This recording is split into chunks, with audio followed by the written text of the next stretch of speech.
मुलांनो, आज आपण शिकणार आहोत भूमिवंदन. सकाळी उठल्यावर जमिनीवर पाय ठेवण्यापूर्वी हा श्लोक म्हणायचा असतो बरं का. चला तर सुरू करूया भूमिवंदन.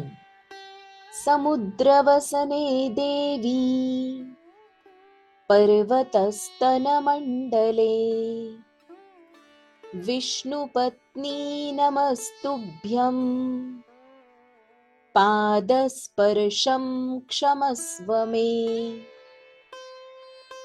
चला आता आपण हा श्लोक पुन्हा एकदा म्हणूया. समुद्रवसने देवी पर्वतस्तनमण्डले विष्णुपत्नी नमस्तुभ्यं पादस्पर्शं क्षमस्व मे. या श्लोकाचा अर्थ सुद्धा समजून घेऊया. समुद्ररूपी वस्त्र धारण करणाऱ्या, पर्वतरूपी स्तन असणाऱ्या आणि भगवान श्री विष्णूची पत्नी असलेल्या हे पृथ्वी देवी, मी तुला नमस्कार करतो. तुला माझ्या पायांचा स्पर्श होणार आहे, त्यासाठी तू मला क्षमा कर.